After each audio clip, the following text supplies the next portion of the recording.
Hi hello నమస్తే welcome back to our channel. నేను మీ Teja. So గోవాలో ఎన్ని బీచెస్ ఉన్నా కానీ ఈ రెండు బీచెస్ మాత్రం నెక్స్ట్ లెవెల్. ఈ రెండు బీచెస్లో ఒకటి ఆల్రెడీ మీకు తెలిసే ఉంటుంది అండ్ చాలాసార్లు వినే ఉంటారు. సో అదే ఆరంబోల్ బీచ్ అండ్ ఇంకొక బీచ్ మండ్రెమ్ బీచ్. సో చాలా తక్కువ మందికి తెలుసు అండ్ చాలా పీస్ఫుల్ బీచ్ కూడా. సో ఈ వీడియోలో అయితే ది బ్యూటిఫుల్ 2 బీచెస్ని అయితే కవర్ చేద్దాం. అండ్ నేను ఎక్కడ స్టే చేశా, నాకు హాస్టల్ బీచ్ నుంచి ఎంత దూరం ఉంది అండ్ ఈ హాస్టల్ వర్తా కాదా అనేది అయితే ముందు ఈ వీడియోలో మాట్లాడుకుందాం.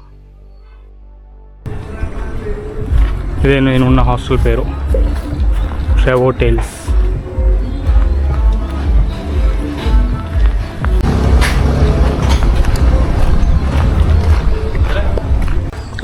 సో ఇటు నుంచి అయితే బీచ్కి వెళ్ళడానికి దారి ఉందా లేదో చూస్తున్నాను నేను. ఇక్కడ చిన్న వుడెన్ బ్రిడ్జ్ అవుతుంది.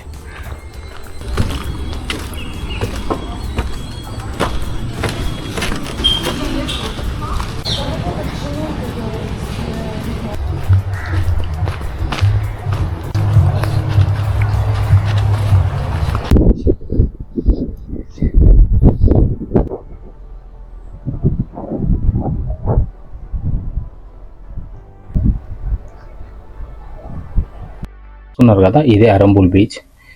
నార్త్ గోవాలో ఉన్న బీచెస్లో చాలా యూనిక్గా ఉంటుంది ఈ బీచ్.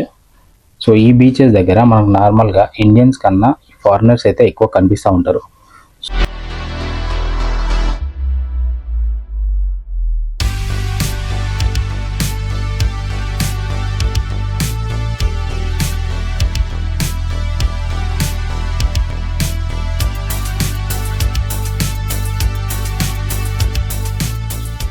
మీరు ఒకవేళ సోలోగా వచ్చినా లేదా కపుల్తో వచ్చినా చాలా ప్రశాంతంగా అయితే టైం స్పెండ్ చేయొచ్చు ఇక్కడ. సో ఇక్కడ పార్టీ షాక్స్ కూడా ఉంటాయి, కాకపోతే ఏంటంటే బాగా అండ్ కలంగూట్ దగ్గర ఉన్నంత క్రౌడ్ అయితే ఇక్కడ కనిపించదు. అండ్ ఆ వైబ్ కూడా అంటే ఇక్కడ పార్టీ స్ట్రీట్స్ లాంటివి కూడా ఉండవు. చాలా ప్రశాంతంగా అయితే మీరు టైం స్పెండ్ చేసుకోవాలంటే ఈ బీచ్కి అయితే రావచ్చు.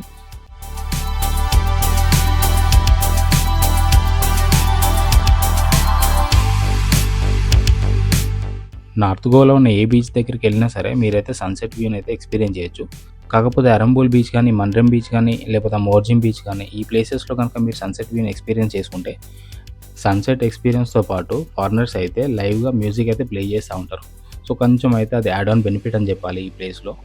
అండ్ క్రౌడ్ కూడా ఓవర్ క్రౌడ్ ఉండదు, చాలా ప్రశాంతంగా ఉంటుంది. పాపం ఎంత కష్టపడ్డా సరే ముందు పోతలేదు. అయ్యో పడిపోయాడు.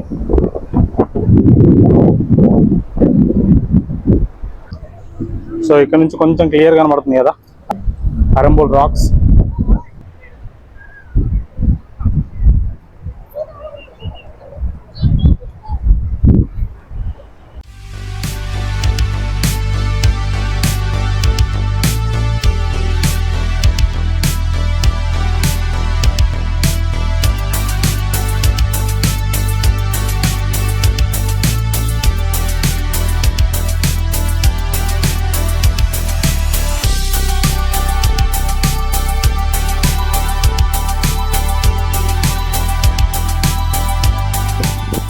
సో ఇది ఆరంబోల్ బీచ్. ఇప్పుడు నెక్స్ట్ మండ్రెమ్ బీచ్కి వెళ్దాం. సో ఆ బీచ్ అయితే ఇంకా దీనికి మించి, ఎందుకంటే పీస్ఫుల్ లైఫ్ అయితే ఇంకా అక్కడ నెక్స్ట్ లెవెల్ ఉంటుంది. ఇక్కడైనా కొంచెము మనకి షాక్స్ కానీ పార్టీ కల్చర్ కొంచెం టచ్ అవుతూ ఉంటుంది కానీ. హాయ్, గుడ్ మార్నింగ్ అందరికీ. సో ఇంకా లేట్ చేయకుండా పొద్దున్న అయితే రెడీ అయిపోయినా. సో ఈరోజు డే ప్లాన్స్ ఏంటంటే నార్త్ గోవాలో అయితే ఇంకా 2 ప్లేసెస్ కంటే ఎక్కువ అయితే ఎక్స్ప్లోర్ చేయలేను. ఈ ఒక బీచ్ అండ్ చపోరా ఫోర్ట్. తర్వాత అక్కడ నుంచి డైరెక్ట్గా సౌత్ గోవాకి వెళ్ళిపోతా. అండ్ ఇప్పటివరకు అయితే నేను బైక్ తీసుకోలేదు, ఎందుకంటే అసలు బైక్స్ అయితే లేవని చెప్పేసి అంటున్నారు ఎవరిని అడిగినా. క్రౌడ్ కూడా చాలామంది వచ్చారు, బస్సెస్ కూడా ఫుల్ అయిపోయినాయి. సో సౌత్ గోవాలో అయితే నేను ఉండేది పలోలేం అండ్ ఆ చుట్టుపక్కల ఉండే బీచెస్ని అయితే కవర్ చేసుకొని ఇంకా సౌత్ గోవాలో ఏమైనా చూడాల్సి వస్తే అవి చూసుకొని మళ్ళీ నార్త్కి వచ్చేస్తా. ఎందుకంటే నార్త్లో ఒక బిర్లా టెంపుల్ ఉంది, అది కూడా ఎక్స్ప్లోర్ చేయాలి. సో ఎప్పటి నుంచో అనుకుంటున్నా, వీలైతే కాలేదు. బట్ ఈసారి అయితే కంపల్సరీ చూద్దాం అనుకుంటున్నా. అది ఇంకా చూడాలంతే. ఇది కాజు చెట్టు.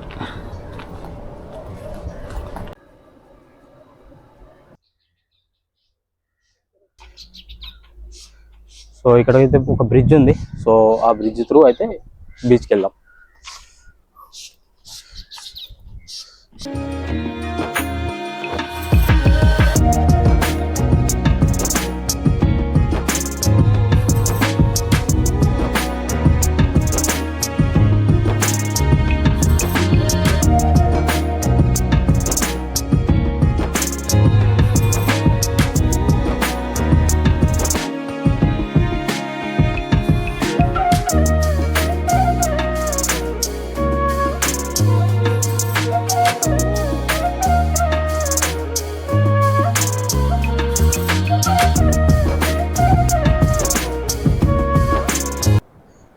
అసలు ఇది కదా బీచ్ వ్యూ అంటే, మామూలుగా లేదు అసలు.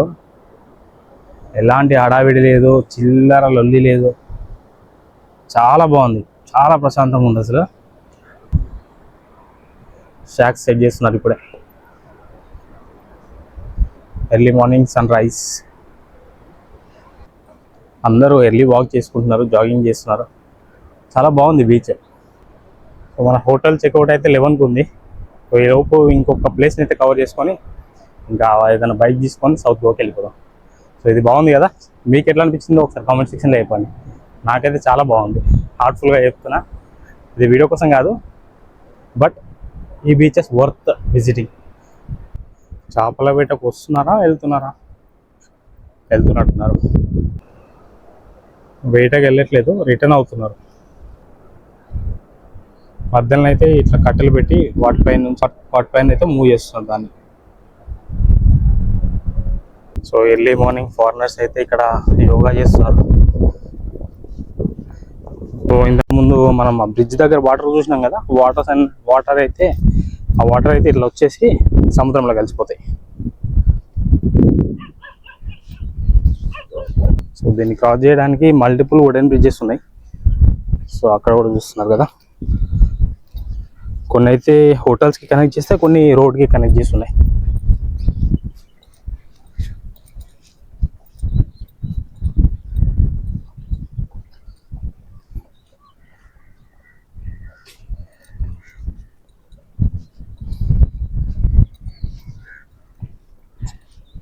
Hello, morning. How are you? So ఇవి నార్త్ గోవాలో నేను ఎక్స్ప్లోర్ చేసిన బీచెస్. సో ఇవే కాకుండా ఇంకా చాలా ఉన్నాయి, వెగటోర్ బీచ్ కానీ, అంజునా బీచ్ కానీ. కాకపోతే ఏంటంటే కొంచెం ఇవి క్రౌడెడ్ అనిపిస్తుంది. ఒకవేళ మీరు కనుక పీస్ఫుల్ బీచెస్ కావాలి అనుకుంటే ఇవి ఫస్ట్ ఆప్షన్ కింద పెట్టుకోండి.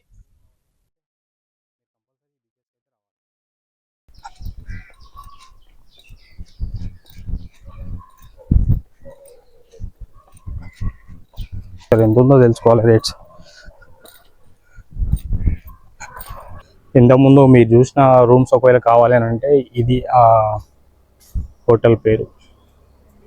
ఈ నెంబర్ అయితే నోట్ చేసుకోండి, ఒకవేళ మీకు యూజ్ అవ్వచ్చు.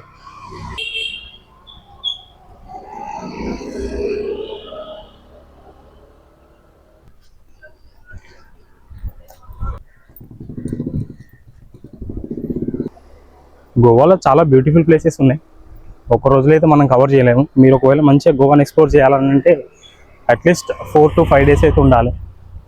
లేదు అనుకుంటే వెళ్ళిన లొకేషన్ని పీస్ఫుల్గా ఎంజాయ్ చేయండి. అంతేగాని ఒకే రోజు మల్టిపుల్ లొకేషన్స్ పెట్టుకొని తలనొప్పి తప్ప ఇంకేం ఉండదు, ఏది కూడా ప్రశాంతంగా చూసినట్టుండదు. మీరు ఆ గోవా వైబ్ని అయితే ఎంజాయ్ చేయలేరు. 1 లేదా 2 ప్లేసెస్ని పెట్టుకోండి అంతే, which is very near by అంతే.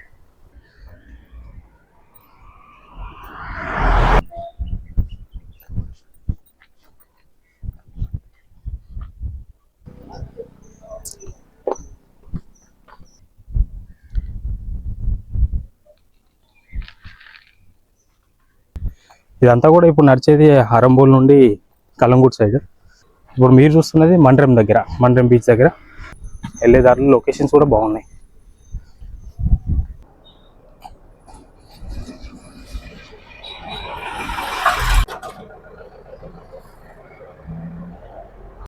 ఒకవేళ మీరు మపూసా నుండి అరంబోల్కి బస్సులో ట్రావెల్ చేస్తే 1 way 30 రూపీస్ అయితే ఛార్జ్ చేస్తున్నారు.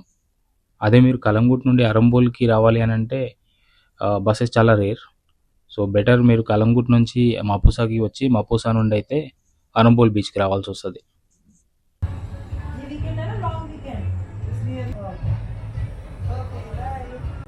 Sai Teja. Yes. So today there was a lot of check-ins, so that's why I don't know. And నేను స్టే చేసిన హాస్టల్ అరంబోల్ బీచ్కి జస్ట్ వాకబుల్ డిస్టెన్స్లో ఉంటుంది. ఒక 5 to 10 minutesలో అయితే ఈజీగా అయితే బీచ్కి వెళ్ళిపోవచ్చు.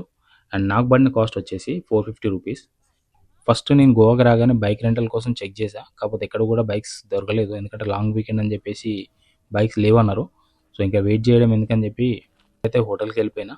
సో హోటల్ వాళ్ళని అడిగితే నాకైతే ఒక నెంబర్ ఇచ్చారు, ఆ నెంబర్ని డిస్క్రిప్షన్ యాడ్ చేస్తున్నాను మీకు. నాకైతే పర్ డే 500 రూపీస్ ఛార్జ్ చేశారు. ఇఫ్ ఇన్ కేస్ ఒకవేళ మీకు బైక్ కావాలి అనుకుంటే డైరెక్ట్గా ఆ కాంటాక్ట్ నెంబర్ని అయితే మీరు రీచ్ అవ్వచ్చు.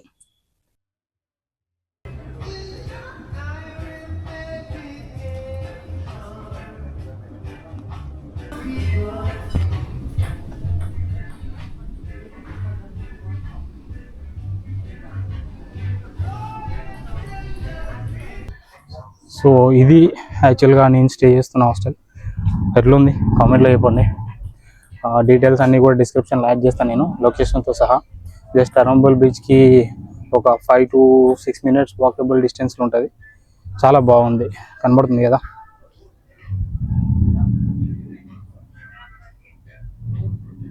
చాలా ప్లెజెంట్గా ఉంది ఏరియా.